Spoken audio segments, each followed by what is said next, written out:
ശ്രീമാൻ മുജാഹിദ് ബാലുശ്ശേരി യുക്തിവാദികളെ ഒന്നടങ്കം ആക്ഷേപിച്ചു. ഇസ്ലാം വിട്ട് ആളുകൾ പുറത്തു വരാൻ കാരണം അവർക്ക് തോന്യാസം കാണിക്കണം, വ്യഭിചരിക്കണം, കള്ളു കുടിക്കണം, യാതൊരു ചിട്ടവട്ടവുമില്ലാതെ കെട്ടുപാടുകളില്ലാതെ ജീവിക്കാൻ വേണ്ടി എന്നൊരു ഗുരുതരമായ ആരോപണം ഉന്നയിച്ചിട്ടുണ്ട്. അതുമായി അദ്ദേഹത്തിൻ്റെ ശ്രദ്ധ ക്ഷണിക്കലാണ് ഇവിടെ നമ്മൾ ഉദ്ദേശിക്കുന്നത്. മുജാഹിദ് ബാലുശ്ശേരി ഒരു സംസ്കാര ശൂന്യൻ എന്ന് പറഞ്ഞാൽ അത് വ്യക്തി അധിക്ഷേപമായി കാണരുത്. അത് അദ്ദേഹത്തിൻ്റെ ജോലിയാണ്. പക്ഷേ അദ്ദേഹത്തിൻ്റെ പ്രസംഗങ്ങളൊക്കെ സാഗൂതം പഠിക്കുകയാണെങ്കിൽ മറ്റുള്ളവരെ അദ്ദേഹം കാണുന്ന രീതി വെച്ചുകൊണ്ട് യാതൊരു പ്രതിപക്ഷ ബഹുമാനവുമില്ലാതെ താൻ എതിർക്കുന്ന എല്ലാ ആളുകളെയും വഴിയെ നമുക്കത് പരിശോധിക്കാം. സർവരെയും കുറ്റം പറയുന്ന, എല്ലാം തികഞ്ഞ താനെന്നുള്ള ഒരു ബോധ്യം, ഒരു അഹങ്കാരം, ധാർഷ്ട്യം അദ്ദേഹത്തിന് ഉണ്ട് എന്ന് പറയാതിരിക്കാനാവില്ല. അതിന് കാരണം അദ്ദേഹത്തിൻ്റെ വിശ്വാസവുമായി ബന്ധപ്പെട്ട ഒരു കാര്യമാണ്. ബാക്കിയുള്ളവരൊക്കെ അസത്യവിശ്വാസികളാണ്, ഞാനും ഞങ്ങളും മാത്രം സത്യവിശ്വാസികൾ എന്നൊരു ബോധ്യം അദ്ദേഹത്തെ കൊണ്ട് മറ്റുള്ളവരോട് തീരെ മോശമായ രീതിയിൽ സംസാരിക്കാനും പെരുമാറാനും അറിവ് അദ്ദേഹത്തെ പ്രേരിപ്പിക്കുന്നുണ്ട് എന്നാണ്. ഇപ്പോൾ അദ്ദേഹം കൊടുമ്പിരി കൊണ്ട് നിൽക്കുകയാണ്, നിൽക്കക്കള്ളിയിലാണ്, ദേഷ്യം കൊണ്ട് നിൽക്കുന്നൊരവസ്ഥയാണ് നമുക്ക് കാണാൻ സാധിക്കുക. അതിൻ്റെ ഏറ്റവും വലിയ തെളിവ് ജബ്ബാർ മാഷിനെ ഇനി പറയാനൊന്നുമില്ല. തിരിച്ച് ജബ്ബാർ മാഷ് ഒരൊറ്റ വാക്ക് പോലും പറഞ്ഞിട്ടില്ല. ഒരു വ്യക്തിയെ എത്രത്തോളം വ്യക്തിഹത്യ ചെയ്യാനൊക്കുമ്പോൾ ആ രീതിയിൽ അത് അദ്ദേഹം ആരെയും വിട്ടുവെക്കില്ല. നമുക്ക് വഴിയെ നോക്കാം. സംവാദത്തിൽ അദ്ദേഹം അറിയാതെ ഒരു എടുത്തുചാട്ടം നടത്തി. സമ്മതിക്കാൻ ഞങ്ങൾ തയ്യാറ് എന്ന് പറഞ്ഞു. നമ്മളൊക്കെ ഉദ്ദേശിച്ചത് മുജാഹിദ് ബാലുശ്ശേരിയും എം അക്ബർ ആയിരിക്കുമെന്ന്. പക്ഷേ അപകടം മനസ്സിലാക്കിയ ബാലുശ്ശേരി കൗശലപൂർവ്വം അതിന് തടിയൂരി പകരം ആളെ വയ്ക്കാൻ ശ്രമിച്ചു. അതിൽ അങ്ങേയറ്റം നാറിപ്പോയി അദ്ദേഹം. മുസ്ലിങ്ങളെ ഇടയ്ക്ക് തന്നെ അദ്ദേഹത്തെക്കുറിച്ച് അപമതിപ്പുണ്ടാക്കുന്ന ഒന്നായിരുന്നു ഇത്.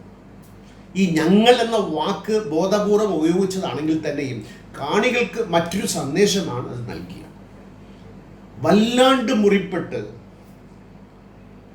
പണ്ടെന്നായ അങ്ങനെ നിൽക്കുകയാണ്. ഇത് ഈ ബൾസിക്ക എന്നുള്ളത് അദ്ദേഹത്തിൻ്റെ സ്ഥിര സ്വഭാവമാണ്. ഫസൽ ഗഫൂർ MESൻ്റെ അദ്ദേഹം ഈ കോളേജിൽ മുഖം മൂടി വരുന്ന കുട്ടികളുടെ പ്രവേശനവുമായി ബന്ധപ്പെട്ട് കർക്കശമായ ഒരു നിലപാടെടുത്തു. പലരും അതിനെ പ്രകീർത്തിച്ചതുമാണ്. അത് ഇദ്ദേഹത്തിന് ഇഷ്ടപ്പെട്ടില്ല. പറഞ്ഞ് അദ്ദേഹം പറഞ്ഞ ഒരു വാക്ക് ഞാനിവിടെ ആവർത്തിക്കാം. ഫസൽ ഗഫൂറിൻ്റെ വീട്ടുകാർക്ക് എന്തുമിടാം, ഇടാതിരിക്കാം. എങ്ങനെ? ഫസൽ ഗഫൂറിൻ്റെ വീട്ടുകാർക്ക് എന്തുമിടാം, ഇടാതിരിക്കാം. നോക്കൂ, ഒരു സമൂഹത്തിൽ മാന്യനായി കരുതപ്പെടുന്ന, മാന്യൻ തന്നെയാണ് അദ്ദേഹം. പോരായ്മകളൊക്കെ ഉണ്ടാവും, അത് മനുഷ്യ സഹജം. അപ്പം സ്വന്തം സമുദായത്തിലെ ഒരാളെ പോലും അദ്ദേഹം വെറുതെ വിടുന്നില്ല എന്നതിൻ്റെ തെളിവ്. ഇതിൽ പറയും എന്ത് വേണം? ഇനി ഹൈന്ദവ സമൂഹത്തെക്കുറിച്ച് അദ്ദേഹം പറയുന്നതോ, ഈ രാജ്യത്ത് വർഗീയത ഉണ്ടാക്കാൻ പ്രേരിപ്പിക്കുന്ന കുറ്റത്തിന് അദ്ദേഹത്തിന് ശിക്ഷ നൽകിയാൽ മതിയാവില്ല എന്നാണ്. ഇത്തരത്തിലുള്ള ആളുകളാണ് സാദാസീദാ വിശ്വാസികളെ പറഞ്ഞു പ്രലോഭിപ്പിച്ച് അവരെ തീവ്രവാദത്തിലേക്ക് നയിക്കും. ഇവരുടെ പ്രസംഗം, ഇവരുടെ രീതി, ഈ സർവ്വ ആളുകളെയും മോശമായി കണക്കാക്കുന്ന ഈ രീതി പ്രസംഗത്തിലൂടെ പകർന്നു നൽകുമ്പോൾ കേൾക്കുന്ന അണികളിൽ ഉണ്ടാക്കുന്ന ഒരു ഒരു പ്രതിഫലനം, അത് സാമൂഹ്യ ദ്രോഹമാണ്. സമൂഹത്തെ അങ്ങേയറ്റം തൻ്റെ വയറ്റിപ്പിഴപ്പിന് വേണ്ടിയിട്ട് അദ്ദേഹം വിറ്റു കാശാക്കുന്നു എന്നുള്ളതാണ്. യുക്തിവാദികളെക്കുറിച്ച് പറയുന്നത് ഇസ്ലാമിലെ നിയന്ത്രണങ്ങളെ മറികടക്കാൻ വേണ്ടി എന്ന്. ഇപ്പോൾ പ്രധാനമായ ഒരു ചോദ്യമുണ്ട്, ഇസ്ലാമിൽ നിയന്ത്രണങ്ങൾ ഉണ്ടോ? മറികടന്നവരൊക്കെ മോശപ്പെട്ടവരാണ്. ഈ രണ്ട് പ്രധാന ചോദ്യങ്ങളാണ് നമുക്ക് അതുമായി ബന്ധപ്പെട്ട് ചോദിക്കാം. ഇസ്ലാമിൽ നിൽക്കുന്നവരൊക്കെ നല്ലവരാണോ? ഞാനൊരു കാര്യം പറയട്ടെ, യുക്തിവാദിയായാലും വിശ്വാസിയായാലും മോശപ്പെട്ട മനസ്സുള്ള ആളുകൾ എല്ലാ വിഭാഗത്തിലും ഉണ്ടാകുമെന്നേ. അതുപോലെ നല്ല ആളുകളാണ് കൂടുതലെന്നാണ് എൻ്റെ ഒരു വിശ്വാസവും ആഗ്രഹവും. അതിൻ്റെ അപവാദങ്ങളാണ് ഇത്തരം തൊപ്പിയും താടിയും വെച്ച ഇദ്ദേഹത്തിന് തൊപ്പിയില്ല, അങ്ങനെ ഒരു ഗുണമുണ്ട്. ഇസ്ലാം വിട്ടവരൊക്കെ മോശക്കാരാണോ? ഇത് എങ്ങനെയാണ് അദ്ദേഹത്തിന് മനസ്സിലായത്? ഇസ്ലാം വിട്ടവരൊക്കെ മോശക്കാരാണെന്ന് ഏത് അർത്ഥത്തിലാണ്, ഏത് രീതിയിലാണ്, ഏത് കണക്കനുസരിച്ചാണ് അദ്ദേഹം പറയുന്നത്? കണക്കോ രീതിയോ അല്ലെങ്കിൽ പിൻബലമോ ഒന്നും വേണ്ട. വായിക്ക് തോന്നുന്നത് കോതയ്ക്ക് പാട്ടുന്ന കണക്കെ മൈക്കിന്റെ മുമ്പിൽ എത്തിക്കഴിഞ്ഞാൽ സർവ്വതും മറന്ന് സ്വന്തമുള്ള ആ വികാരത്തെ തള്ളിച്ചുകൊണ്ട് അങ്ങേയറ്റം മഹാഹാസ്യനായി മാറുന്ന ഒരു സംസ്കാര ശൂന്യ വ്യക്തിയാണ് ഇദ്ദേഹം. അതിന് ഏറ്റവും നല്ല തെളിവ് ഈ മതം വിടുന്ന ആളുകളുമായി ബന്ധപ്പെട്ട് അദ്ദേഹം ഉദാഹരിക്കാൻ എടുത്ത ഒരാളാണ് പുനത്തിൽ കുഞ്ഞബ്ദുള്ള. നേരെ ചൊവ്വയിൽ അദ്ദേഹത്തിൻ്റെ ഇൻ്റർവ്യൂ, ഞാൻ ആ ഇൻ്റർവ്യൂ മുഴുക്കൻ കേട്ടു. വാസ്തവത്തിൽ അതിൽ പുനത്തിൽ കുഞ്ഞബ്ദ പറയുന്നത് ഇസ്ലാമിൽ ഒരുപാട് കെട്ടുപാടുകളുണ്ട്, സ്വാതന്ത്ര്യമില്ല, വ്യക്തി സ്വാതന്ത്ര്യത്തിൻ്റെ പോരായ്മയുണ്ട് എന്ന് പറയും. അതിനെ ഇദ്ദേഹം വളച്ചൊടുക്കുകയാണ്. ഹിന്ദുക്കളിൽ ധാർമ്മികതയില്ല എന്ന ഗുരുതരമായ ആരോപണം. ധാർമ്മികതയില്ലാത്ത ഒരു ഹിന്ദു സമൂഹമാണ് ഇവിടെ ഉണ്ടായിരുന്നതെങ്കിൽ ഇവിടെ മതസൗഹാർദ്ദം നിലനിൽക്കുമോ? ഒരിക്കലുമില്ല. കേരളത്തിലെ പ്രത്യേകിച്ച് ഹിന്ദുക്കളൊക്കെ ബഹുഭൂരിപക്ഷം മുസ്ലിങ്ങളൊന്നും കരുതട്ടെ ധാർമ്മികത പേറുന്നവരാണ്. അതൊക്കെ മതം കൊടുത്തതൊന്നുമല്ല.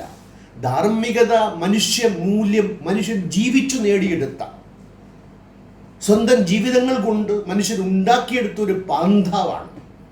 ഇത് മതം കടമെടുക്കുന്നതേ ഉള്ളൂ. ഈ പുനത്തിൽ കുഞ്ഞബ്ദുള്ളയുടെ ഇന്റർവ്യൂ കേട്ട് കഴിഞ്ഞാൽ ഒരു നിഷ്കളങ്കനായ സ്വതന്ത്രമോഹിയെന്നെ നമുക്ക് തോന്നും. അദ്ദേഹം ഒരുപാട് അഭിപ്രായങ്ങളൊക്കെ മാറ്റി മാറ്റി പറയുന്നു, പ്രായത്തിൻ്റെ പ്രായാധിക്യം, മറവി. പക്ഷെ അദ്ദേഹം പറയുന്നത് അന്തസ്സത്ത. അതുപോലെ ഉൾക്കൊള്ളാൻ ഈ കുബുദ്ധിക്ക് കഴിയുന്നില്ല എന്നുള്ളതാണ് അതിൻ്റെ ഏറ്റവും ഒരു ദുർഗ്രാഹ്യമായ വശം.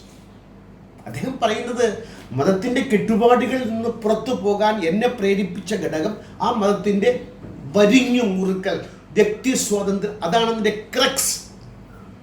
പിന്നെ ഇൻ്റർവ്യൂ ആകുമ്പോഴത്തേക്കും പറഞ്ഞു പോകും പല കാര്യങ്ങളൊക്കെ. ഒരു വ്യക്തിയുടെ പോരായ്മയും അദ്ദേഹത്തിൻ്റെ ഉദ്ദേശ ലക്ഷ്യങ്ങളെയും മനസ്സിലിരിപ്പും മനസ്സിലാക്കാനുള്ള കഴിവ് പോലും ഇല്ലാത്ത ഒരു വ്യക്തിയാണ് ഇദ്ദേഹത്തെ. മുസ്ലിങ്ങളൊക്കെ ബഹുക്ഷേമമെന്നല്ലേ പറയുന്നത്. മുസ്ലിം ആയാൽ ഒരു കുഴപ്പവുമില്ല, മുസ്ലിം അല്ലെങ്കിലോ സർവത്ര കുഴപ്പമൊന്നുമില്ല. നമുക്ക് വഴിയെ പരിശോധിക്കാം ചരിത്രം. ഇദ്ദേഹം പൂന്തുറയിൽ പ്രസംഗിച്ചു കൊണ്ട് നിന്നപ്പോൾ സുന്നികൾ ഇദ്ദേഹത്തെ ആക്രമിച്ചു. ഭയാക്രാന്തനായി നിൽക്കുന്ന ഒരു മുജാഹിദ് ബാലുശ്ശേരിയെ നമുക്കവിടെ കാണാം. തടി തപ്പാൻ വേണ്ടി ചുറ്റും ആളുകൾ കൂടി നിന്നാണ് വിളിച്ചുകൂവി. കാണികൾ ആകെ പ്രക്ഷോഭാവസ്ഥയാണ്. അദ്ദേഹം പരിതപിക്കുന്നത് മറ്റൊരവസരത്തിൽ മുസ്ലിയാർ കുട്ടികൾ തന്നെ റെയിൽവേ സ്റ്റേഷനിൽ വെച്ച് തൊപ്പി അണിഞ്ഞവന്മാർ കളിയാക്കുന്നു. അപ്പോൾ ആക്രമിച്ചു, കളിയാക്കി. ഇതൊക്കെ അന്തസ്സില്ലായ്മ എന്നാണ് അദ്ദേഹം പറയുന്നത്. ആരാ ഇതൊക്കെ? യുക്തിവാദികളാണ്, തനി മുസ്ലിങ്ങൾ. പക്ഷെ മറ്റൊരു സെക്റ്റാണ്, അവർ അസത്യവിശ്വാസികളാണ്, നരകത്തിൻ്റെ ഉടയന്മാരാണ്. ഇനി ഉറൂസ് നടക്കുന്ന ഭീമാപ്പള്ളി, വിഴിഞ്ഞം പോലുള്ള സ്ഥലങ്ങളൊക്കെ വേശ്യാവൃത്തിയുടെയും മയക്കുമരുന്നിൻ്റെയും കേന്ദ്രങ്ങളാണ് എന്നാണ്. വല്ലാത്തൊരു കണ്ടുപിടുത്തമാണ്. അവിടെ ആരാ പോകുന്നത്? മുസ്ലിം വിശ്വാസികളല്ലേ. ഹിന്ദു വിശ്വാസികളൊക്കെ വളരെ അപൂർവമല്ലേ പോകാറുള്ളൂ. അപ്പോൾ തങ്ങളുടെ വിശ്വാസമില്ലാത്ത ആളുകളൊക്കെ വേശ്യാവൃത്തി ആരോപിക്കും, മദ്യം കുടിക്കുന്നവരെന്ന് ആക്ഷേപിക്കും. ഒരു പൊതു സ്വഭാവമാണ്. യുക്തിവാദികളെ പറയും എന്ത് അത്ഭുതപ്പെടാനുണ്ട്? സ്വസമുദായത്തിലെ ആളുകൾ. ഉറൂസ് വിശ്വാസമൊക്കെ വിശ്വാസത്തിൻ്റെ ഭാഗമാണ്. ആന കയറുന്ന വഴിയാണ് വിശ്വാസം. പിന്നെ ഒരു ചേന കൊണ്ടുവരാൻ വലിയ പ്രയാസമാണ്. ഇതൊക്കെ എന്നും മനുഷ്യനിൽ വിശ്വാസം ഉണ്ടെങ്കിൽ നിലനിൽക്കും. അതൊന്നും മനസ്സിലാക്കാനുള്ള കഴിവോ പ്രാപ്തിയോ വിവേകമോ അറിവോ വിദ്യാഭ്യാസവും ഇല്ലാത്ത ഒരു കുബുദ്ധിയാണ് മുജാഹിദ് ബാലുശ്ശേരി എന്ന് പറയേണ്ടി വരും. അതിൽ സഹതാപമുണ്ട്, സങ്കടമുണ്ട് എന്നുള്ളതാണ്. എൻ്റെ ബാലുശ്ശേരി, മുസ്ലിങ്ങളൊക്കെ നല്ലവരാണോ? യുക്തിവാദികളൊക്കെ മോശം? എളുപ്പമാണ്. നിങ്ങളൊന്നും ചെറുതായിട്ട് നമ്മുടെ കേരളത്തിലെ ജയിലുകളിൽ പോയി കണക്കെടുത്ത് നോക്കൂ. അവിടെ യുക്തിവാദികളില്ല എന്നും പറയാൻ ഞാൻ ആളില്ല. യുക്തിവാദികളിലും ജയിലിൽ പോകാൻ യോഗ്യതകളുണ്ടാകാം. എണ്ണത്തിൽ കുറവായതുകൊണ്ട് അവർ കുറവായിരിക്കാം. പക്ഷെ വിശ്വാസികളൊക്കെ, അതും പ്രത്യേകിച്ച് ഇസ്ലാമിക വിശ്വാസികളായാൽ ജയിൽ ഹറാം എന്നൊക്കെ പറഞ്ഞാൽ എന്നും പത്രമെടുത്ത് വായിക്കൂ. മുജാഹിദ് ബാലുശ്ശേരി, ബാലു അണ്ണ. അതിൽ എന്താ ഉള്ളത്? പിടിച്ചുപറി, മോഷണം, കൊലപാതകം, മയക്കുമരുന്ന്, മാഫിയ കച്ചവടം, ഇതൊക്കെ ചെയ്യുന്ന ആളുകളിൽ മുസ്ലിം പേരുകളില്ലേ? അവരൊക്കെ പേരിന് വിശ്വാസികൾ എന്ന് പറയുന്നേ. അവർക്കൊക്കെ വിശ്വാസമുണ്ടെന്നേ. വിശ്വാസമില്ലാത്ത ആളുകളല്ല. കള്ളു കുടിക്കുന്നവരും റംസാനും നോമ്പ് നോക്കണം. എനിക്കറിയാവുന്ന ഒരുപാട് ആളുകളുണ്ട്, ഒരുപാട് ഇസ്ലാമിക വിരുദ്ധ പ്രവൃത്തി ചെയ്തുകൊണ്ട് ഇസ്ലാമിനെ മുറുകെ പിടിച്ച് ആവേശം കൊണ്ട് ചിലപ്പോൾ കള്ളു കുടിച്ചാൽ ഇവൻ്റെ ഭക്തി സ്നേഹമൊക്കെ കൂടിപ്പോകും കേട്ടോ.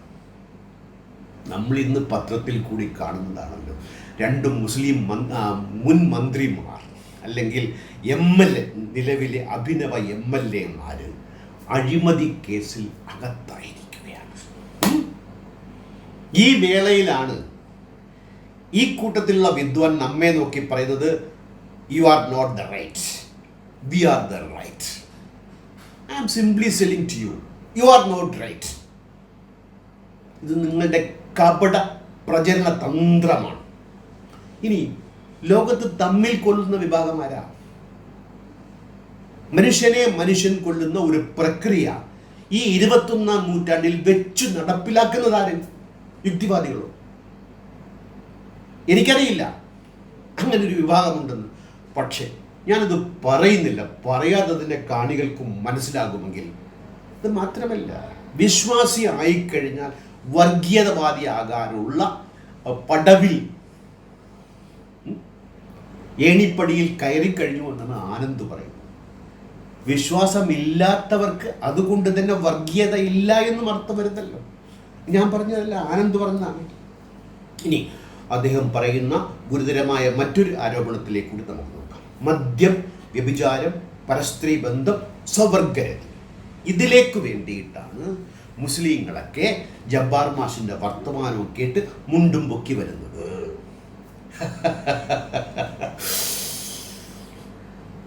ഈ മദ്യപിക്കാനാണ് എക്സ് മുസ്ലിംസ് വരുന്നതെന്ന് നിങ്ങൾക്ക് എവിടുന്ന് കിട്ടി കണക്ക്? മുസ്ലിങ്ങൾ മദ്യപിക്കാറില്ലേ? ബിവറേജിൻ്റെ മുമ്പിൽ ചെന്ന് നിന്ന് പേരെടുത്ത് നോക്കൂ, ഒരു സർവേ നടത്തി നോക്കൂ. മുജാഹിദ് പ്രസ്ഥാനം വലുതല്ലേ, അങ്ങനെ ഒരു സർവേ നടത്തി കാണിക്ക്. ഇനി മുജാഹിദിൽപ്പെട്ടവന്മാരും മദ്യപിക്കാൻ പോകില്ല എന്ന് നിങ്ങൾക്ക് തെറപ്പിച്ചു പറയാനാവില്ല എന്ന് ഞാൻ തെറപ്പിച്ചു പറയും. മദ്യം അത്രത്തോളം മനുഷ്യരെ അടിമയാക്കുന്ന ഒന്നാണ്. അതിൻ്റെ ത്വരയുള്ളവരെ പിടിച്ചാൽ നിർത്താൻ പറ്റില്ല.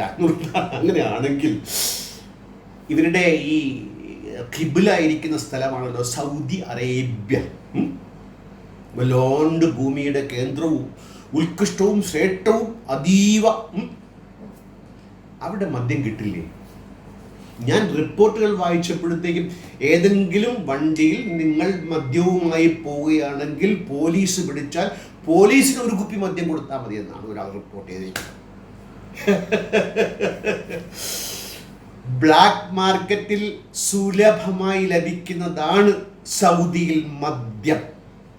അത് വെൽ ഓഫ്, നല്ല ആളുകൾക്ക്, പണമുള്ള ആളുകൾക്ക് യഥേഷ്ടം ലഭിക്കുന്നുണ്ട്. മാത്രമല്ല പല വീടുകളുടെ ബാത്റൂമും ചാരായ ഉൽപാദന കേന്ദ്രങ്ങളാണ്. മനുഷ്യനെ നിയന്ത്രണങ്ങൾ കൊണ്ട് നിയന്ത്രിക്കാൻ പറ്റില്ലെന്നേ. ബോധോദയമാണ് വേണ്ടതാണ്, സാംസ്കാരിക ചിത്തരാക്കലാണ് വേണ്ടതെങ്കിൽ. പിന്നെ ഈ റെഡ് വെയിൻ അത് പല സമൂഹങ്ങളിലും ഇങ്ങനെ കാലാകാലങ്ങളിൽ ഉണ്ടാക്കിയെടുത്ത വളരെ എളുപ്പമല്ലേ അല്ലേ? ബട്ട് ഞാൻ കഴിച്ചിട്ടില്ല കേട്ടോ. ഞാൻ മദ്യത്തിനെതിരെ നിൽക്കുന്ന മദ്യവിരുദ്ധ പ്രസ്ഥാനവുമായി ബന്ധപ്പെട്ടൊക്കെ പ്രവർത്തിച്ചവർ. മദ്യനിരോധന പ്രസ്ഥാനമല്ലേ, മദ്യവിരുദ്ധ പ്രസ്ഥാനം. ഇത് കഴിക്കുന്നവരോ യുക്തിവാദികളിലുണ്ട്, മുജാഹിദിലുണ്ട്, ഇസ്ലാമിലുണ്ട്. മനുഷ്യരായാൽ ഇത്തരം ആളുകൾ സൗദിയിലേക്ക് കുറേ പെപ്സി ബോട്ടിൽ വന്നു. അത് കോൺഫിസ്കേറ്റ് ചെയ്യേണ്ടി വന്നു. എന്തുകൊണ്ടെന്നറിയാമോ? അതിൽ അകത്ത് ബിവറേജ് ആയിരുന്നു, പുറത്ത് ബിവറേജിൻ്റെ പുറത്ത് പെപ്സി കുപ്പിയിൽ അടിച്ചുകൊണ്ടാണ് ബിരുദന്മാർ സൗദിയിലേക്ക്, കടുത്ത ശിക്ഷയുള്ള നാട്ടിലേക്ക് മദ്യം കടത്തിയതെങ്കിൽ എൻ്റെ പൊന്നു ബാലുശ്ശേരി, ഇതൊക്കെ ഒന്ന് പഠിക്ക്. ചുമ്മാ എന്തെങ്കിലും വായിക്കു തോന്നുന്നത് കോതയ്ക്ക് പാട്ട് പാടിക്കൊണ്ട് സ്വവർഗരതിക്കാരാണ്, പെണ്ണുപിടിയന്മാരാണ്, അമ്മ പെങ്ങന്മാരെ ഭോഗിക്കുന്നവന്മാരെന്നൊക്കെ പറഞ്ഞു കഴിഞ്ഞാൽ നിങ്ങൾ സ്വയം അപഹാസ്യനാവുകയാണ്. നിങ്ങൾക്ക് അങ്ങനെ തോന്നലില്ലെങ്കിലും നിങ്ങളുടെ വയറ്റിപ്പഴപ്പാണ്, ഞങ്ങളുടെ വയറ്റിപ്പഴപ്പല്ല. ഇനി സ്വർഗത്തിൽ മദ്യമുണ്ടോ? ഉത്കൃഷ്ടമായ ശ്രേഷ്ഠമായ നിദാനമായ നിത്യജീവിതത്തിൻ്റെ കേന്ദ്രമാണ് സ്വർഗമെങ്കിൽ അവിടെ മദ്യമുണ്ട്. അത് നിങ്ങളുടെ സങ്കല്പത്തിലെ ശ്രേഷ്ഠ സ്ഥലമെങ്കിൽ മദ്യം അവിടെ ഉണ്ടെങ്കിൽ മദ്യം നിങ്ങളുടെ സങ്കല്പ ശ്രേഷ്ഠ പദാർത്ഥമെന്ന് ഞാൻ പറഞ്ഞാൽ എന്നെ കുറ്റപ്പെടുത്തുക. കാര്യം അതാണ് വാസ്തവം എന്നുള്ളതാണ്. ഇനി മറ്റൊരു ഉസ്താദ്, ഞാൻ പേര് പറയുന്നില്ല, ഇത് ശരിയല്ലാത്തതുകൊണ്ട്, അദ്ദേഹം ഈ സ്വർഗത്തിൽ ലഭിക്കുന്ന മദ്യത്തെക്കുറിച്ചൊക്കെ വലിയ വിവരണങ്ങൾ നൽകുന്നുണ്ട് കേട്ടോ. സർവ മാർക്കറ്റിലുള്ള മദ്യങ്ങളുടെയും പേര് അദ്ദേഹം വളരെ തുരുതുരാ പറയുകയാണ്. ഞാൻ പോലും കേട്ടിട്ടില്ല ആ ഫീൽഡുമായി, അതായത് ഫീൽഡുമായി ബന്ധപ്പെട്ട് നിൽക്കുന്ന ആൾ പറയുന്നത് പോലെ തുരുതുര. അദ്ദേഹം മദ്യപിക്കുമോ? എനിക്കറിയില്ല കേട്ടോ. പക്ഷെ മദ്യത്തെ അദ്ദേഹം ശ്രദ്ധിക്കുന്നുണ്ട് എന്ന് ആ തുരുതിര വർത്തമാനങ്ങളിൽ നിന്ന് നമുക്ക് മനസ്സിലാക്കാൻ സാധിക്കും. ഇനി 2014 80 ആളുകളെ ഒരു ഹൗസ് പാർട്ടിയിൽ നിന്ന് സൗദി പോലീസ് അറസ്റ്റ് ചെയ്തു. എന്താ കാര്യം? മദ്യപാനം അവിടെ ഉണ്ടായിരുന്നു, മദ്യം വിളമ്പി എന്നുള്ളത്. ഇനി വ്യഭിചാരത്തെക്കുറിച്ച് പറയുമ്പോൾ അദ്ദേഹം പറയുന്നത് മുസ്ലിങ്ങൾ വ്യഭിചരിക്കില്ല, ഖുർആൻ അത് പറയുന്നുണ്ട്. എവിടെയാ പറയുന്നത്? 23-ാമത്തെ അധ്യായത്തിൽ 1 മുതൽ 11 വരെയുള്ള വാക്യങ്ങൾ. കെടുകാര്യങ്ങളിൽ നിന്ന് അകന്ന് നിൽക്കുന്നവരാണ് മുഅ്മിനുകൾ. കെടുകാര്യം ഒന്നും ചെയ്യില്ല. മുജാഹിദ് ബാലുശ്ശേരിയെ പോലെ മുസ്ലിങ്ങളെ ഖുർആനും അറിയില്ലെന്ന്, അള്ളാഹുവിന് അറിയില്ലെന്നാണ് സുവ്യക്തമായി നമുക്ക് മനസ്സിലാക്കുന്നത്. ഇനി ഈ വ്യഭിചാരം കെടുകാര്യസ്ഥമാണെങ്കിൽ അതിൽ നിന്ന് അകന്ന് നിൽക്കുന്നവരോ ഖുർആൻ തന്നെ വീണ്ടും വിവരിക്കുന്നുണ്ട് താഴെ. അവരുടെ ഭാര്യമാരിലും ഉടമസ്ഥയിലുള്ള സ്ത്രീകൾ ഒഴിച്ച്. എങ്ങനെയുണ്ട്? ഞാൻ വളരെ സുന്ദരനും സുമുഖനും നല്ലവനുമാണ് കേട്ടോ, കഴിഞ്ഞ 10 വർഷം ജയിലിലായിരുന്നു എന്ന് പറയുന്ന പോലെയാണ്. അതായത് അടിമ സ്ത്രീയുണ്ട്, അവളെ മോഹിക്കാം. എനിക്ക് ഭാര്യയുണ്ട് ഒന്നിലധികം, അവളെയും മോഹിക്കാം. പിന്നെന്തിനാണ് വ്യഭിചാരം? ഈ വ്യഭിചാരത്തിന് പോകുന്നവര് ഒരു സ്ത്രീയിൽ സംതൃപ്തനാകാത്തത് കൊണ്ടല്ലേ. ഇവിടെ ഇത്ര അനുവദനീയമായ കാര്യമാണ് പറയുന്നതെങ്കിൽ ഇതൊക്കെ മനുഷ്യ മനസ്സിനെയും മനുഷ്യനെയും മനസ്സിലാക്കാൻ കഴിവില്ലാത്ത വ്യാജ പ്രചരണങ്ങളും അറിവില്ലായ്മയുടെ കൂടാരം. ഇനി മുത്അ വിവാഹമുണ്ട്, അതായത് താൽക്കാലിക ഉടമ്പടി ഏർപ്പെട്ടുകൊണ്ട് വിവാഹം കഴിച്ച് പറഞ്ഞയക്കാം. എൻ്റെ ഒരു സുഹൃത്തിൻ്റെ, പാവപ്പെട്ട ഒരു സുഹൃത്തിൻ്റെ മകളെ അയാൾക്ക് ഇങ്ങനെ മുത്അ വിവാഹം ചെയ്ത് കൊടുക്കേ ആ കുട്ടി നഷ്ടപ്പെട്ടു. എന്നേക്ക് വരും. ഇടക്കാലങ്ങൾ ഉണ്ടായിരുന്നു, ഇപ്പോൾ ഉണ്ടോയെന്ന് എനിക്കറിയില്ല കേട്ടോ. അത് അപ്രോക്സിമേറ്റ് പ്രോസ്റ്റിറ്റ്യൂഷൻ ഏകദേശം വ്യഭിചാരത്തിന് തുല്യമാണ്. ഇനി ചില മുസ്ലിം പണ്ഡിതന്മാർ, സുന്നി പണ്ഡിതന്മാരൊക്കെ പറയും ഞങ്ങൾക്ക് മുത്ര പറഞ്ഞിട്ടില്ല, ഇവർക്ക് മിശ്ര വിവാഹമുണ്ട്. അത് തന്നെയാണ് പേര് മാറ്റിക്കൊണ്ട്. അതായത് വ്യഭിചാരമില്ല എന്ന് പറയുമ്പോൾ 4 ഭാര്യയും ആവശ്യത്തിലധികം അടിമകൾ ഉണ്ടെങ്കിൽ വ്യഭിചാരമില്ല എന്ന് പറയുന്നത് തുല്യമാണ്. ഈ മദ്രസയിൽ നടക്കുന്ന കാര്യങ്ങളൊക്കെ, എനിക്കറിയാവുന്ന ഒരു മദ്രസ സ്വവർഗരതിയുടെ കേന്ദ്രമായത്. കുറ്റം പറയുന്നില്ല ഞാൻ. കുട്ടികളോ പുരുഷന്മാരോ കൂടി താമസിക്കുമ്പോൾ ഇടമറുക് അദ്ദേഹത്തിൻ്റെ ആത്മകഥയിൽ അദ്ദേഹം അടിയന്തരാവസ്ഥ കാലത്ത് ജയിൽ ശിക്ഷ അനുഭവിച്ചപ്പോൾ അവിടെ ജീവപര്യന്തം തടവിന് ശിക്ഷിക്കപ്പെട്ട് സ്ത്രീകളുമായി ബന്ധപ്പെടാത്ത 1-2 ആളുകളെ ശ്രദ്ധിച്ചപ്പോൾ അതിൽ ഒരാൾ ജയിലിൽ വന്ന സ്ത്രീ പോയ സ്ഥലത്തെ മണ്ണെടുത്ത് ചുംബിച്ചു. ആ ലൈംഗികതയുടെ ആസക്തി. അവിടെ പുരുഷന്മാർ തമ്മിൽ സ്വവർഗരതി കുട്ടന്മാരുണ്ടെന്നാണ് അദ്ദേഹം പറയുന്നത്. ഇത് പല മദ്രസകളിലും ആള് കൂടുന്ന സ്ഥലത്തൊക്കെ ഉണ്ടാകാം, ഇല്ലാണ്ടിരിക്കാം. ഇതൊക്കെ ഇതിൽ നിന്ന് ഒഴിവാകി നിൽക്കാൻ സാധ്യമല്ല. വിശ്വാസം അതിൻ്റെ വഴിയേ പോകും, മനുഷ്യ മനസ്സ് അതിൻ്റെ വഴിയേ പോകും. അതുകൊണ്ടാണ് വിശ്വാസം കൊണ്ടൊന്നും ഇതിനെ തടഞ്ഞു നിർത്താനാവില്ല എന്നാണ് മുജാഹിദ് ബാലുശ്ശേരിയോട് എനിക്ക് ബോധിപ്പിക്കാനുള്ളത്. നിങ്ങൾ പറയുന്നത് വെറും കാപട്യവും കള്ളവും പൊള്ളയുമാണ്. ഇനി പീഡന ഉസ്താദന്മാരോ, അവരെക്കുറിച്ചുള്ള ചരിത്രങ്ങൾ പറയാണ്ട് ഇനി മാന്ത്രിക ഉസ്താദന്മാരൊക്കെ ഉണ്ട്. ഇനി സ്വവർഗരതിയെക്കുറിച്ച് ഒരൊറ്റ ചോദ്യമേ ഞാൻ ചോദിക്കുന്നുള്ളൂ. ബാലുശ്ശേരി, മുസ്ലിമായാൽ സ്വവർഗരതി നടത്താതെ ആകുമോ? എന്താ സ്വവർഗരതി? അത് ഞാനിവിടെ വിവരിക്കുന്നില്ല. ബ്രെയിൻ സെറ്റാണ്. അതായത് മനുഷ്യന്റെ ലൈംഗിക അവയവം ബ്രെയിൻ ആണെങ്കിൽ ആ ബ്രെയിൻ സെറ്റിലുള്ള ഒന്നാണ് സ്വവർഗരതി. LGBT മുസ്ലിമാകാൻ മാറുമോ? എങ്കിൽ ചികിത്സിക്കാമല്ലോ, മുസ്ലിമാക്കിയാൽ പോലെ. എന്താണ് നിങ്ങൾ പറയുന്നത്? നിങ്ങൾ പറയുന്നതിനെ കുറിച്ച് നിങ്ങൾക്ക് എന്തെങ്കിലും ബോധ്യമുണ്ടോ സുഹൃത്തെ? 21-ാം നൂറ്റാണ്ടിൽ ജീവിച്ചുകൊണ്ട് ഇത്തരം ജൽപ്പനങ്ങൾ നടത്താൻ നിങ്ങൾക്ക് നാണമില്ലേ മുജാഹിദ് ബാലുശ്ശേരി? ഇനി പരസ്ത്രീ ബന്ധത്തെക്കുറിച്ച് പറഞ്ഞു, ഇയാൾ അതിൻ്റെ ഉസ്താദാണ്. എന്താ, ഞാൻ കണ്ടോ? തെളിവ് തരാം.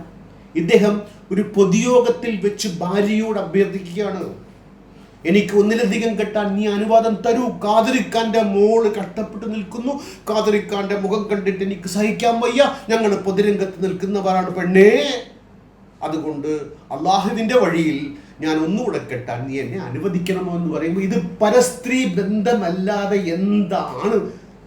ഇത്രയും പരസ്യമായി തൻ്റെ ഭാര്യയുടെ ഇംഗിതത്തിന് വിരുദ്ധമായിട്ട് അവരുടെ അവരുടെ അനുവാദമില്ല. പിന്നെ സ്ത്രീകളെ കുറിച്ച് അദ്ദേഹം പറയുന്നതൊക്കെ വളരെ മോശമായിട്ട്, അതായത് പെണ്ണഹങ്കാരി എന്ന് അദ്ദേഹം പറയുന്നത്. പെണ്ണെന്ന് വെച്ചാൽ അഹങ്കാരി. അങ്ങനെയാണോ? എൻ്റെ ഉമ്മ, എൻ്റെ സഹോദരി, എൻ്റെ മകള്, എൻ്റെ കസിൻ, ഇവരാരും അഹങ്കാരികളല്ല. അഹങ്കാരികളായ പുരുഷന്മാരുമുണ്ട്, അഹങ്കാരികളായ സ്ത്രീകളുമുണ്ട്. പെണ്ണിനെ മാത്രം അഹങ്കാരിയാക്കുന്ന ഈ വരട്ട് ബുദ്ധി, ഇരുണ്ട യുഗത്തിൻ്റെ സന്തതി, ഇതൊക്കെ പറയാൻ സഹതാപമുണ്ട്, പ്രയാസമുണ്ട്. അദ്ദേഹം സ്ത്രീ സ്വാതന്ത്ര്യവാദികളെ കുറിച്ച് പറയുന്ന മനുഷ്യവിരുദ്ധൻ എന്നാണ്, മാനവദ്രോഹി എന്നാണ് പറയുന്നത്. അതായത് ഒരു സമൂഹത്തിൽ, ഒരു ജനസഞ്ചയത്തിൽ 50% വരുന്ന സ്ത്രീകൾക്ക് സ്വാതന്ത്ര്യം വേണമെന്ന് പറയുന്നവർ അവൻ സമുദായ ദ്രോഹിയാണ് പോലും. ഇങ്ങനെ പറയുന്ന ഒരാൾ നമ്മെക്കുറിച്ച് നിങ്ങൾ മദ്യപാനിയാണ്, പരസ്ത്രീ ബന്ധത്തിൽ അതിശയപ്പെടാനില്ല. ഇയാളുടെ വാചോടോപമൊക്കെ ഇത്രയും അതമ്പതിച്ചതാണ്, മുഖം വരയ്ക്ക് എടുക്കാത്ത. ഇത് കാണികൾ മനസ്സിലാക്കാൻ വേണ്ടി പറയുന്നതേ ഉള്ളൂ. ഈ സ്ത്രീ സ്വാതന്ത്ര്യത്തെക്കുറിച്ച് പറയുന്നത് ഞാനൊന്ന് ചോദിച്ചോട്ടെ. ഇദ്ദേഹത്തിൻ്റെ ഭാര്യ, അങ്ങനെ പറയാൻ സാങ്കല്പികമായി പറയുകയാണ്, കാതറിക്കാൻ്റെ മകൻ ഒരുത്തൻ പെണ്ണ് കെട്ടാതെ പ്രയാസപ്പെട്ട് നിൽക്കുന്നു. ബാലുശ്ശേരി, ഞാൻ അവനെ ഒന്ന് കെട്ടിക്കോട്ടെ എന്ന് ചോദിച്ചാൽ സ്വാതന്ത്ര്യത്തിൻ്റെ വശം എന്തായിരിക്കും? ഇയാൾ ചോദിച്ച അതേ രീതിയിൽ അവർക്കും ചോദിക്കാനുള്ള അവകാശമുണ്ട്. ഇങ്ങനെയാണോ ചോദിക്കേണ്ടത്? ജോലിക്ക് പോയാൽ പെണ്ണ് വ്യഭിചരിക്കുമെന്ന് പറഞ്ഞ് കേരളത്തിലെ ജോലിക്ക് പോകുന്ന എല്ലാ സ്ത്രീ സമൂഹത്തെയും ഒന്നടങ്കം അധിക്ഷേപിക്കുകയാണ്. ഇത് വനിതാ കമ്മീഷൻ കണ്ടെത്തണം, നടപടിയെടുക്കണം. ജോലിക്ക് പോയാൽ അവൻ വേറെ പോകും, അവൾ വേറെ പോകും. ഈ പോക്കല്ലാതെ നിങ്ങൾക്കൊന്നും പറയാനില്ലേ? ഈ പോക്ക് നിങ്ങളുടെ കൂടെ ഉള്ളതാണ്, നിങ്ങൾക്ക് പൊയ്ക്കൊണ്ടിരിക്കുകയാണോ? ഇയാള് ഒരു 1400 വർഷം മുമ്പത്തെ ബുദ്ധിയും പേറി ആധുനിക വസ്ത്രവും ആധുനിക രീതികളാൽ സമ്മർദ്ദപ്പെട്ട് നിൽക്കുന്ന ഒരു വ്യക്തിയാണ്. ഇയാൾക്ക് യുദ്ധം ചെയ്യണം, കൊള്ള നടത്തണം, കൊല നടത്തണം, അടിമകളെ വെക്കണം, സ്ത്രീ സ്വാതന്ത്ര്യം കൊടുക്കാതിരിക്കണം. ഇതിനൊക്കെ സാധിക്കുമെങ്കിൽ ഇയാൾ ചെയ്തു കളയുന്നത്. അങ്ങനെ ഒരാളാണ് ഇയാൾ. ഇത്തരത്തിലുള്ള ആളുകളൊക്കെ അങ്ങനെ തന്നെയാണ്. സാധിക്കാതെ ഈ മനുഷ്യ സമൂഹം മാറി നിൽക്കുന്നത് കൊണ്ട് വീർപ്പ് മുട്ടി നിൽക്കുന്ന ഒരു കൂട്ടമാണ്. ജബ്ബാർ മാഷിനെ ഇദ്ദേഹം ഭത്സിക്കുന്നു, അങ്ങേയറ്റം മോശമായി. നട്ടല്ലില്ല, അതാണ് ഇതാണ്. മാഷ് എന്തെങ്കിലും പറഞ്ഞു തിരിച്ച്. അതാണ് ഇവർ തമ്മിലുള്ള വ്യത്യാസമേ. വാസ്തവത്തിൽ ഇസ്ലാമിക രാജ്യമായിരുന്നു എങ്കിൽ ഈ ബാലുശ്ശേരി ജബ്ബാർ മാഷിനെ കൊന്നുകളയുമായിരുന്നു. അവിടെ കൊല്ലാതിരിക്കാൻ കാരണം ഈ മാനവ സമൂഹം ആർജിച്ച സദാചാരത്തിൻ്റെ, സമാന ബോധ്യത്തിൻ്റെ, മാനവികതയുടെ വിലങ്ങുതടിയാണ് ഇത്തരത്തിലുള്ള ആളുകളെ കൈപിടിച്ചത്. അതുപോലെ മറ്റു മതസ്ഥരെയും വെട്ടാനും കൊല്ലാനും നടക്കുന്നവർ ഇതുപോലെയുള്ള ആളുകളാണ്. അതുപോലെ ഉദാഹരിക്കുന്നുണ്ട് ഒരുപാട്. ഞാൻ ചുരുക്കാം. മദ്യശാലയിൽ പോകുന്നവരൊക്കെ ഉണ്ടല്ലോ, വെള്ളം കുടിയേക്കാൾ മദ്യം കുടിക്കുന്നവർ. അപ്പോൾ വെള്ളം മോശം, അതായത് ഇസ്ലാം മോശമല്ല, പോകുന്നവർ മോശം. മൃതശരീരത്തിൽ മയ്യത്തിൽ നിന്ന് പേനിറങ്ങുന്നത് പോലെയെന്ന് ജബ്ബാർ മാഷ് ഉപയോഗിക്കുന്നുണ്ട്. ഇല്ല എന്ന് പറയാൻ വേണ്ടിയിട്ടാണ് ഇതൊക്കെ പറഞ്ഞത്. എൻ്റെ ബാലുശ്ശേരി ഈ മതം പോലെ എന്താ പറയുക, ഉന്മാദ അവസ്ഥ തരുന്ന മദ്യം പിറകെ നിൽക്കുകയുള്ളൂ. മദ്യപാനി നിങ്ങളെപ്പോലെ ഇതൊന്നും സംസാരിക്കുകയില്ല. അവൻ എന്തൊക്കെയോ വിളിച്ചു പറയും ബോധ്യമില്ലാതെ. നിങ്ങൾ ബോധ്യത്തോടുകൂടി ഇത്തരം ജൽപ്പനങ്ങൾ സർവരെയും ഒന്നടങ്കം ഭത്സിക്കുന്നത് മതത്തിൻ്റെ മദ്യം, അതിൻ്റെ ലഹരി നിങ്ങളിൽ ബാധിച്ചിരിക്കുന്നു. അപ്പം മദ്യമോ മതമോ ഏറ്റവും വലിയ ലഹരി. ഇത് നിങ്ങളുടെ ഉപമ കൊണ്ട് ഞാൻ പറയുകയാണ്. മതമെന്ന ലഹരി ഉപേക്ഷിച്ചവരാണ് ഞങ്ങൾ. അതിൻ്റെ ഗുണങ്ങൾ ഞങ്ങൾക്ക് പേറാനുണ്ട്, ഞങ്ങൾ പേറുന്നവരുമുണ്ട്. പക്ഷെ നിങ്ങൾ അങ്ങനെയല്ല എന്നത്. അതുപോലെ മോദി വന്നു, ആളുകൾ അങ്ങോട്ട് ചോട്ട് ചെയ്തു, അത് മോശമാണ്, അതുകൊണ്ട് ജനാധിപത്യം മോശമാകുമോ? അപ്പം ജനാധിപത്യം മോശമല്ലത്. നിങ്ങളുടെ നിഘണ്ടുവിൽ എവിടെയാണ് ജനാധിപത്യം ഉള്ളത്? എന്തെങ്കിലും നിങ്ങൾ ജനാധിപത്യത്തിന് വേണ്ടി വാദിച്ചിട്ടുണ്ടോ? ഇല്ല. ഉള്ള ജനാധിപത്യത്തെ തല്ലി തകർക്കാൻ നിങ്ങളെപ്പോലുള്ളവർക്ക് എവിടെയൊക്കെ അധികാരം കിട്ടിയോ അവിടെയൊക്കെ സർവമൂച്ചും ഉപയോഗിച്ചു ചെയ്ത ആളുകൾ ഇവിടെ പ്രസംഗപീഠത്തിൽ കാശിനു വേണ്ടി കയറി നിന്നുകൊണ്ട് പറയുകയാണ്. ഇനി വേശ്യാലയങ്ങൾ കൂടുന്നു, പക്ഷേ സ്ത്രീകളെ സംരക്ഷിക്കുന്നവർ ഇസ്ലാമാണ്, മുസ്ലിമാണ്. എങ്ങനെയാ സംരക്ഷിക്കുന്നത്? പിതാവിൻ്റെയും മാതാവിൻ്റെയും സ്വത്തിൻ്റെ പകുതി കൊടുത്തങ്ങ് സംരക്ഷിച്ചു കളയും. 1,00,000 രൂപയുണ്ട് വാപ്പ മരിച്ചു, പയ്യന് 75 രൂപ, 75,000, മോക്ക് 25,000. അങ്ങനെയാണ് സംരക്ഷിച്ച് വേശ്യാലയത്തിൽ പോകാതെ ചാക്കിൽ പൊതിഞ്ഞ് മുഖം കൂടെ അടച്ച്, അങ്ങനെ അടയ്ക്കണ്ട എന്ന് പറഞ്ഞ ആളെയാണ് വീട്ടുകാരെ ഭത്സിച്ചത് ഇയാൾ. ഇത് ഗഫൂർ കേട്ടിട്ട് കേൾക്കാതിരിക്കുന്നത് പോലെയാണ് ഫസൽ ഗഫൂർ. അത്രയും സംസ്കാരം അദ്ദേഹത്തിനുണ്ട്. അവരെ വീട്ടുകാരെ എങ്ങനെയാൾ പറയും? എന്താ പറയുന്നത്? തുണിയില്ലാതെ നിൽക്കുന്നവരെന്നല്ലേ പറഞ്ഞു കളയുന്നത്. മയ്യത്തിനെ പോലും ഒരു സ്ത്രീ മരിച്ചു കഴിഞ്ഞാൽ, അവരുടെ കൂട്ടുകാര് ബന്ധുക്കൾ ഒഴിച്ചു കഴിഞ്ഞാൽ മറ്റു സമുദായത്തിലെയോ പുരുഷന്മാരെയോ കാണിക്കില്ലേ ഇവര്? ഒരു മരിച്ചു കിടക്കുന്ന മയ്യത്ത് കണ്ടു കഴിഞ്ഞാൽ എന്താണ് നോക്കുന്ന ആൾക്കുണ്ടാകുന്ന മാനവിക വികാരം? മനുഷ്യരെ നിങ്ങൾ മനസ്സിലാക്കുന്നില്ലേ? മാനവികാരത്തെ നിങ്ങൾക്ക് ഉൾക്കൊള്ളാൻ എന്തുകൊണ്ടാവില്ല? വീട്ടിൽ അടച്ചിടപ്പെടേണ്ടവളാണ് ഭാര്യ എന്ന. പിന്നെ സ്വാതന്ത്ര്യം എന്ന് പറഞ്ഞു കഴിഞ്ഞാൽ പെണ്ണുങ്ങളെ കുറിച്ച് അദ്ദേഹം ചോദിക്കുന്നത്, തുണി ഉരിയുന്നതോ സ്വാതന്ത്ര്യം? തുണി ഉടുക്കുന്നതാണോ സ്വാതന്ത്ര്യം? മറ്റെല്ലാ സ്വാതന്ത്ര്യവും വലിച്ചു മുറുക്കി കവർന്നെടുത്തുകൊണ്ട് സ്വത്തിൻ്റെ പകുതി പോലും നൽകാതെ മൂടിയിട്ട് നടക്കാനും സഞ്ചരിക്കാനും അനുവാദം വോട്ടവകാശം പോലും നൽകാതെ തുണി ഉടുക്കാൻ മാത്രം അവകാശം നൽകിയാൽ അത് സ്വാതന്ത്ര്യമാകുമോ? ഇനി സ്വാതന്ത്ര്യം എന്ന് പറഞ്ഞാൽ തുണിയുമായാണ് ബന്ധം. നിങ്ങൾക്ക് ഈ തുണിക്കാര്യം, പോക്ക് കാര്യം, ഇതൊക്കെ അല്ലാതെ വേറൊന്നും ഓർമ്മയിൽ വരില്ലേ? ആ മസ്തിഷ്കത്തിൽ ഇതല്ലാതെ മറ്റൊന്നും ഇല്ലേ എന്നാണ് എനിക്ക് ചോദിക്കാനുള്ളത്. ഇനി ജബ്ബാർ മാഷും രവി മാഷും ഒക്കെ തോന്യാസം ചെയ്യാൻ വേണ്ടിയിട്ടാണ് ആളുകളെ പ്രേരിപ്പിച്ച്. അങ്ങനെ വരുന്നവരൊക്കെ തെമ്മാടികൾ. അദ്ദേഹം മറ്റൊരു രീതിയിൽ സഹതപിക്കുന്നുണ്ട്, കരയുന്നുണ്ട്. എങ്ങനെ? ജനം തെമ്മാടിയായോ? മൊത്തത്തിൽ എല്ലാവരും തെമ്മാടികളാണ്. മുജാഹിദ് പ്രസ്ഥാനത്തിലെ ആളുകൾ വെച്ച് സുന്നികൾ ഉൾപ്പെടെ, ഫസൽ ഗഫൂർ ഉൾപ്പെടെ, യുക്തിവാദികൾ ഉൾപ്പെടെ, ഹൈന്ദവർ എല്ലാം തെമ്മാടികളായോ? സങ്കടവും പ്രയാസവും ഉണ്ടാകും. കണക്കെടുത്തു നോക്കൂ. കണക്കെടുക്കാൻ നമുക്കിപ്പോൾ സാധിക്കും. വയ്യെങ്കിൽ കളഞ്ഞിട്ട് പോകൂ. ലോകം തിന്മയിലേക്ക് പോകുമെന്നാണ് ഇദ്ദേഹം പ്രവചിക്കുന്നത്. നിങ്ങളുടെ മനസ്സിലിരിപ്പാണ് ലോകം തിന്മയിലേക്ക് പോകണമെന്ന്. അങ്ങനെയല്ല, ലോകം നന്മയിലേക്കാണ് പടിപ്പടിയായി നീങ്ങിക്കൊണ്ടിരിക്കുന്നത്. ജവാബാഷ് പറഞ്ഞല്ലോ, അന്താരാഷ്ട്ര മനുഷ്യാവകാശ എന്തിന്? മൃഗങ്ങളുടെ അവകാശം പോലും സംരക്ഷിക്കാൻ പലരും ഇന്ന് വെജിറ്റേറിയനായി മാറുന്നുണ്ട്. എന്തുകൊണ്ടാണ്? അത് വെജിറ്റേറിയനിസം പ്രസക്തമെന്നോ അല്ലെങ്കിൽ അതിൻ്റെ പ്രത്യേകത ജന്തുക്കളോട് നമ്മൾ എടുക്കേണ്ട കരുണയുടെ ഭാഗമായി തന്നെ പലരും ഇറച്ചി ഉപേക്ഷിക്കുന്നവരുണ്ടെങ്കിൽ മാനവിക ബോധം എത്ര ഉത്കൃഷ്ടമായ സ്റ്റീവൻ പിങ്കറെ വായിക്കൂ നിങ്ങൾ. ആരെന്നറിയില്ല, നിങ്ങൾക്ക് അറിയാൻ വഴി അതൊന്നും. നിങ്ങളൊരു കിണറ്റിലെ തവളയാണ്. ഇസ്ലാം എന്ന പൊട്ടക്കിണറ്റിൽ വീണുപോയ ഒരു മുടന്തൻ തവളയാണ് നിങ്ങൾ. ലോകം തിന്മയിലേക്ക് പോകുമ്പോഴും ഇനി ഇസ്ലാമിലാണ് ആളുകൾ കൊഴിഞ്ഞു പോകുന്നു. അള്ളാഹു പകരം ആളെ കൊണ്ടുവരും. എങ്ങനെയാണ്? ആ ഖുർആൻ തന്നെ പറയുന്നുണ്ട്, മാറുന്നുവെങ്കിൽ മാറിക്കോട്ടെ. എത്ര നല്ല ബുദ്ധി. കൊല്ലാൻ പറയുന്നുണ്ട് വേറെ, അതിരിക്കട്ടെ. മാറുന്നുവെങ്കിൽ മാറിക്കോട്ടെ. മറ്റു ജനങ്ങളെ ഉയർത്തിക്കൊണ്ടുവരുന്നതാകുന്നു.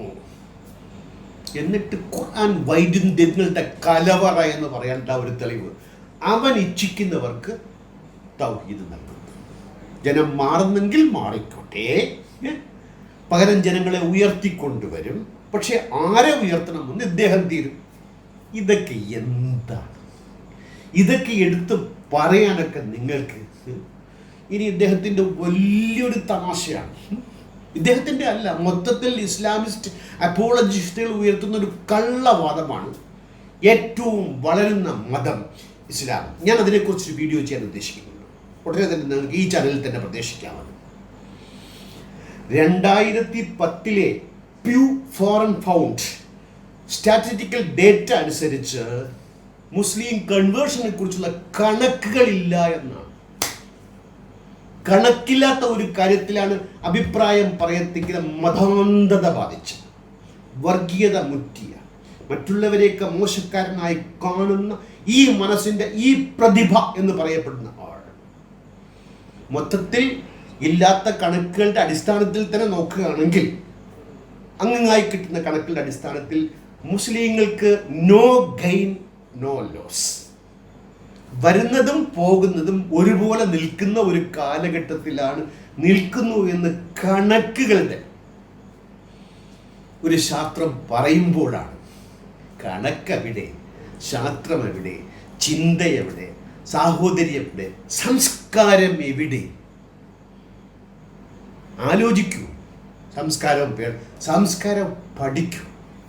ഇനി ദളിതുകളോട് അംബേദ്കർ മുസ്ലിം ആകാൻ പറഞ്ഞു എന്നൊരു പച്ചക്കള്ളം. അംബേദ്കർ മതം മാറാൻ തുനിഞ്ഞപ്പോൾ ഹിന്ദു മതം ഉപേക്ഷിക്കാൻ, അതിൻ്റെ ജാതി അവസ്ഥ കാരണം ഹിന്ദു മതം ഉപേക്ഷിക്കാൻ തയ്യാറായപ്പോൾ മുസ്ലിംസൊക്കെ അദ്ദേഹത്തെ വളരെ പ്രേരിപ്പിച്ചു. വഴങ്ങിയില്ല, അദ്ദേഹം ബുദ്ധമതത്തിലേക്കാണ് പോയത്. അങ്ങനെയുള്ള അംബേദ്കറാണ്. ഞാൻ സംശയമുണ്ടായിരുന്നു എനിക്ക് ഇദ്ദേഹത്തെ പറഞ്ഞപ്പോഴത്തേക്കും. ഞാൻ റെഫർ ചെയ്ത് നോക്കി, the brotherhood of Pakistan or the partition of India. അംബേദ്കറുടെ പുസ്തകമാണ് Pakistan or the partition of India. അതിൽ പറയുന്ന 2 വാചകങ്ങൾ മാത്രം ശ്രദ്ധിക്കുക. The brotherhood of Islam is not the universal brotherhood of man. ഇസ്ലാമിൻ്റെ സാഹോദര്യം സർവ മനുഷ്യ സാഹോദര്യമല്ല. It is brotherhood of Muslims for Muslims ഉണ്ട്. ഈ സാഹോദര്യം പറയുന്നത് മുസ്ലിങ്ങൾക്ക് വേണ്ടി മാത്രം മുസ്ലിങ്ങളാൽ പറയപ്പെടുന്ന ഒരു ഉമ്മാക്കി ചരക്കാണ്. ആരാ പറയുന്നത്? സമാധാനീയനായ മനുഷ്യരെ ഒന്നായി കാണാത്ത ലോകത്തോട് പകച്ചു നിന്ന, പ്രതികരിച്ചു നിന്ന, സമരം ചെയ്ത സമരവീര്യമുള്ള ഡോക്ടർ അംബേദ്കർ, ബി.ആർ. അംബേദ്കർ, അദ്ദേഹം പറഞ്ഞു it is brotherhood of Muslims for Muslims only. The brotherhood of Islam is not universal brotherhood of man. ഇനി അദ്ദേഹത്തിൻ്റെ മറ്റൊരു വാചകം കൂടി പറഞ്ഞ് നമുക്ക് നിർത്താം. To the Muslims, a Hindu is a kafir. മുസ്ലിമിനെ സംബന്ധിച്ചോളം ഇന്നമൽ മുശ്രികൂന നജസുൻ, മുശ്രിക്കുകൾ നജീസുകളാണ്, കാഫിർ നജീസാണ്. To the Muslims, a Hindu is a kafir. A kafir is not worthy of respect. Respect അർഹിക്കുന്നവനല്ല മുസ്ലിമിനെ സംബന്ധിച്ചോളം ഹിന്ദു എന്ന്. ആരാ പറയുന്നത്? ദളിതുകളോട് മുസ്ലിം മതത്തിലേക്ക് പോകാൻ വേണ്ടി ആഹ്വാനം ചെയ്ത ദളിത് നേതാവായ അംബേദ്കർ പറയുന്നു, കാഫിർ is not worthy of respect according to Muslims. He is low born and without status. ദിമ്മികളെ പോലെ പറയില്ലേ, അതിനേക്കാൾ കേടുകെട്ട് സ്റ്റാറ്റസ് ഇല്ലാത്തവന്മാരാണ് ലോ ബോൺ. അതാണ് നേരത്തെ ഞാൻ പറഞ്ഞില്ലേ, അസത്യവിശ്വാസികൾ. ഇത് 2 തരം കുഴപ്പങ്ങളാണ് ഇവിടെ കാണുന്നത്. ഒന്ന് ഇയാളുടെ കുഴപ്പം, ഒന്ന് ഇയാളുടെ തലയിൽ കയറിയിരിക്കുന്ന ആ ഭ്രാന്തമായ മതാവേശത്തിൻ്റെ കുഴപ്പം. ഇനി അയാൾ പറയുന്നത് ഇസ്ലാമിൽ ജാതിയില്ലെന്നാണ്. ആരോ പറഞ്ഞു? The Muslim converts persisted in their Hindu social habits.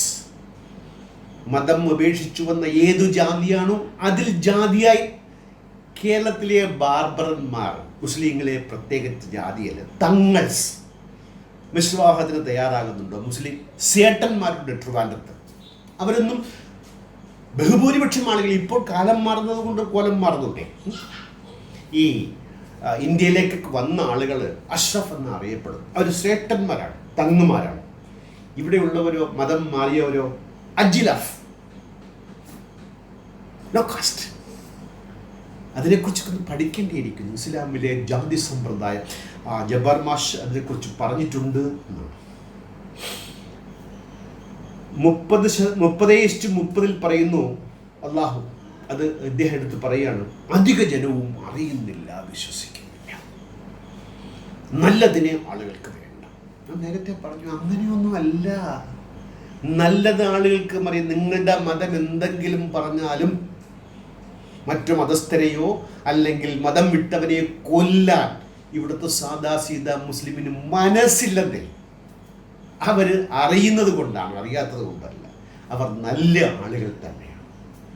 ഇയാളെ കഴുതക്രമം കരഞ്ഞു തീർക്കുകയാണ്. ചെയ്യാനൊക്കാത്തതിൻ്റെ ഈർഷ്യ, ദേഷ്യം, സങ്കടം, വ്യാമോഹം, ഇതൊക്കെ പറഞ്ഞു തീർക്കും. ഇനി യുക്തിവാദികളെ കുറിച്ചൊക്കെ അദ്ദേഹം പറയുന്ന ഒരു കാര്യം, യൂട്യൂബിൽ പൈസ ഉണ്ടാക്കാൻ ഒന്നും പറയാനില്ലാത്തത് കൊണ്ടാണ് ഈ അമ്മ പെങ്ങന്മാർ പറയുന്നത്.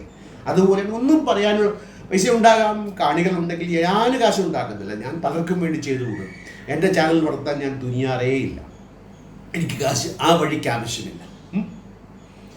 ഈ പറയുന്ന വിദ്വാനോ, നിങ്ങൾ ചില്ലിക്കാശിനല്ലാതെ ഈ പ്രവൃത്തി ചെയ്യാറുണ്ടോ? മതം വിറ്റു ജീവിക്കുന്നവരെന്ന് ജബ്ബാർ മാഷ് പറയുന്ന ആരോപണത്തെ അടിവരയിട്ട് അക്കമിട്ട് നിങ്ങൾക്ക് നിഷേധിക്കാനാകുമോ? നിങ്ങളുടെ രക്തം മതം വിറ്റതാണ്. നിങ്ങൾ ജീവിക്കുന്നത് അതിനെ വിറ്റാണ്. ആ വിൽക്കലിലൂടെ ഈ രാജ്യത്തിൻ്റെ സമാധാനത്തെ കൂടെ തകർക്കുക മാത്രമല്ല, ബാക്കിയുള്ള എല്ലാ ആളുകളെയും നിങ്ങൾ അധിക്ഷേപിക്കത്തക്ക രീതിയിൽ നിങ്ങളുടെ വ്യാപാര മോഹം പറയാണ്ടിരിക്കുകയാണ് നല്ലത്. വിലക്കുകൾ ഇല്ലാത്ത ലോകം, അതിലേക്കാണ് മനുഷ്യരുടെ പോക്കെന്ന്.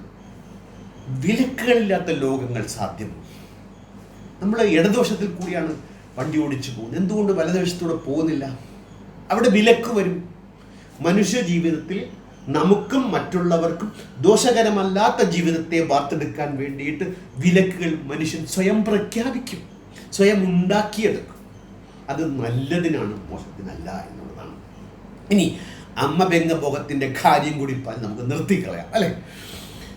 ഈ യുക്തിവാദികളെ കുറിച്ച് പറയുമ്പോൾ അദ്ദേഹം പറയുന്ന ഒരു കാര്യമാണ് ഈ അമ്മ ബെങ്ങ ഭോഗം. ഒന്നും പറയാനില്ല, പറയുന്ന ആശയത്തിന് മറുപടി പറയാനില്ലാത്തപ്പോൾ കൊഞ്ഞനം കുത്തലാണ് എന്നാൽ തിരിച്ചു ചോദിക്കാം. അത് 4-ാമത്തെ അധ്യായത്തിൽ 1-ാമത്തെ വാക്ക്, അല്ലയോ മനുഷ്യരെ, നിങ്ങളുടെ റബ്ബിനെ ഭയപ്പെടുവിൻ. ഒരൊറ്റ ആത്മാവിൽ നിന്ന് നിങ്ങളെ സൃഷ്ടിക്കുകയും അതേ ആത്മാവിൽ നിന്ന് തന്നെ അതിൻ്റെ ഇണയെയും സൃഷ്ടിക്കുകയും അവൾ രണ്ടിൽ നിന്നുമായി പെരുത്തു സ്ത്രീ പുരുഷന്മാരെ ലോകത്ത് പരത്തുകയും ചെയ്തവരെയാണ്. അവർക്ക് മക്കളുണ്ടായി. അവിടെ അമ്മ പെങ്ങ ഭോഗമുണ്ടായോ? ബാലുശ്ശേരി ഉണ്ടാകാതെ. എങ്ങനെയാണ് ഈ ലോകത്ത് സ്ത്രീ പുരുഷന്മാരെ പരത്താൻ സാധിക്കുക?